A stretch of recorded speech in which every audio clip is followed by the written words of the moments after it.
英語聞き流し10分間、名作リスニング、英語テキストと MP3 ダウンロード、その他の物語は、ホームページよりご利用いただけます。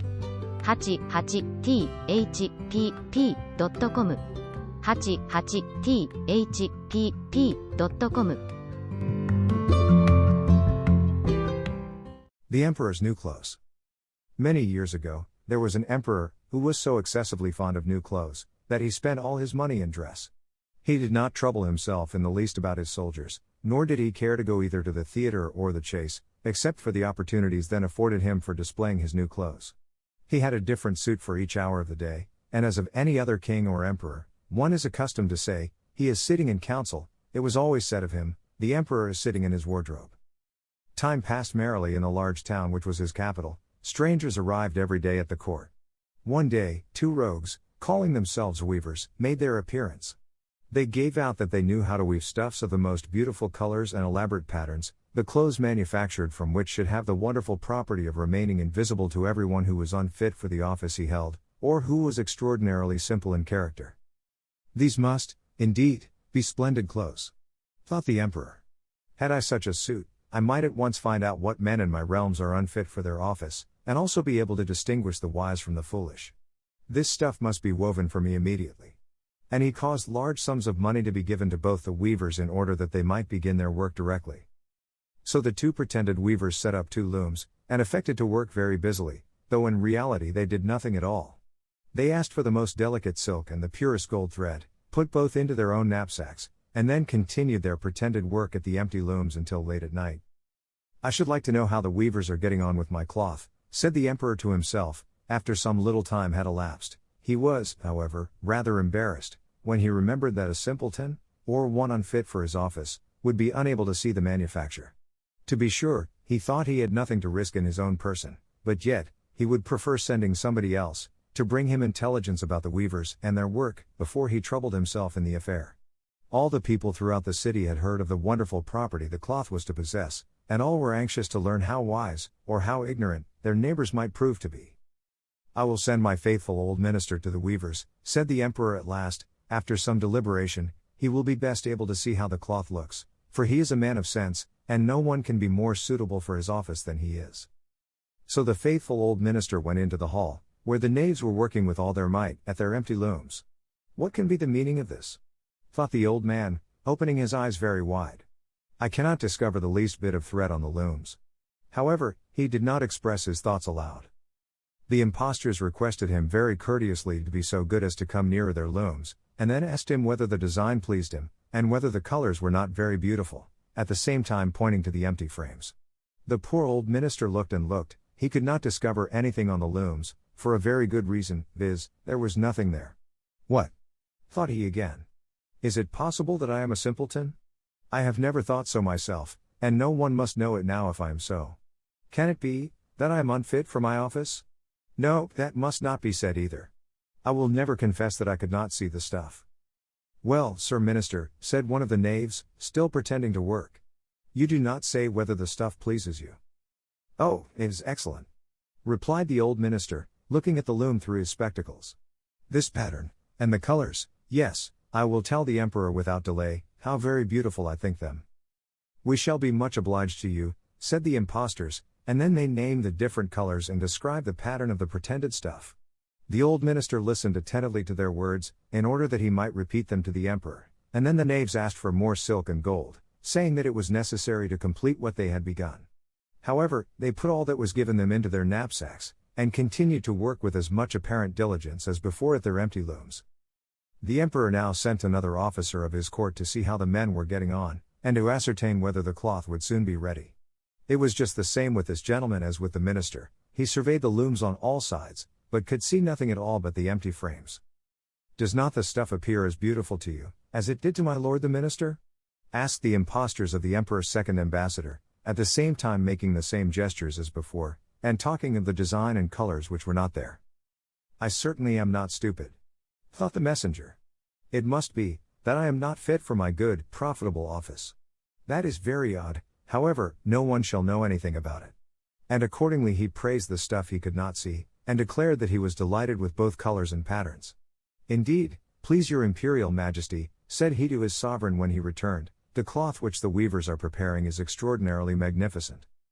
The whole city was talking of the splendid cloth which the emperor had ordered to be woven at his own expense.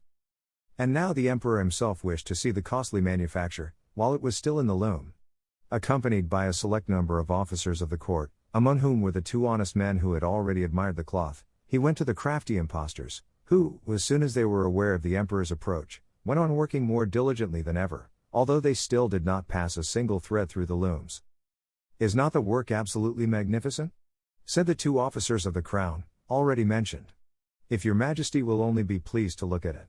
What a splendid design! What glorious colors!" And at the same time they pointed to the empty frames, for they imagined that everyone else could see this exquisite piece of workmanship. "How is this?" said the emperor to himself. "I can see nothing. This is indeed a terrible affair. Am I a simpleton, or am I unfit to be an emperor? That would be the worst thing that could happen. The cloth is charming," said he, aloud. "It has my complete approbation." And he smiled most graciously, and looked closely at the empty looms, for on no account would he say that he could not see what two of the officers of his court had praised so much. All his retinue now strained their eyes, hoping to discover something on the looms, but they could see no more than the others. Nevertheless, they all exclaimed, "Oh, how beautiful!" and advised his majesty to have some new clothes made from this splendid material, for the approaching procession. Magnificent! Charming! Excellent! Resounded on all sides, and everyone was uncommonly gay. The emperor shared in the general satisfaction, and presented the impostors with the ribbon of an order of knighthood, to be worn in their buttonholes, and the title of gentlemen weavers. The rogues sat up the whole of the night before the day on which the procession was to take place, and had 16 lights burning, so that everyone might see how anxious they were to finish the emperor's new suit. They pretended to roll the cloth off the looms, cut the air with their scissors, and sewed with needles without any thread in them. "See," cried they, at last. "The emperor's new clothes are ready." And now the emperor, with all the grandees of his court, came to the weavers, and the rogues raised their arms, as if in the act of holding something up, saying, "Here are your majesty's trousers. Here is the scarf. Here is the mantle. The whole suit is as light as a cobweb, one might fancy one has nothing at all on, when dressed in it. That, however, is the great virtue of this delicate cloth." "Yes indeed," said all the courtiers, although not one of them could see anything of this exquisite manufacture. "If your imperial majesty will be graciously pleased to take off your clothes, we will fit on the new suit, in front of the looking glass." The emperor was accordingly undressed, and the rogues pretended to array him in his new suit, the emperor turning round, from side to side, before the looking glass. "How splendid his majesty looks in his new clothes, and how well they fit," everyone cried out. "What a design! What colors! These are indeed royal robes." "The canopy which is to be borne over your majesty, in the procession, is waiting," announced the chief master of the ceremonies. "I am quite ready," answered the emperor. "Do my new clothes fit well?" asked he, turning himself round again before the looking glass, in order that he might appear to be examining his handsome suit. The lords of the bedchamber, who were to carry his majesty's train, felt about on the ground, as if they were lifting up the ends of the mantle, and pretended to be carrying something, for they would by no means betray anything like simplicity, or unfitness for their office. So now the emperor walked under his high canopy in the midst of the procession, through the streets of his capital, and all the people standing by, and those at the windows, cried out, "Oh! How beautiful are our emperor's new clothes!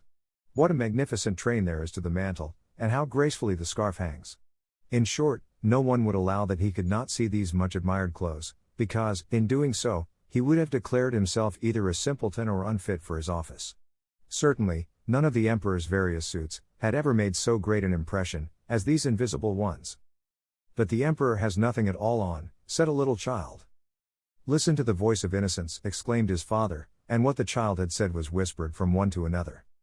"But he has nothing at all on," at last cried out all the people. The emperor was vexed, for he knew that the people were right, but he thought the procession must go on now. And the lords of the bedchamber took greater pains than ever, to appear holding up a train, although, in reality, there was no train to hold. 英語聞き流し10分間、名作リスニング。英語テキストと MP3 ダウンロード、その他の物語は、ホームページよりご利用いただけます。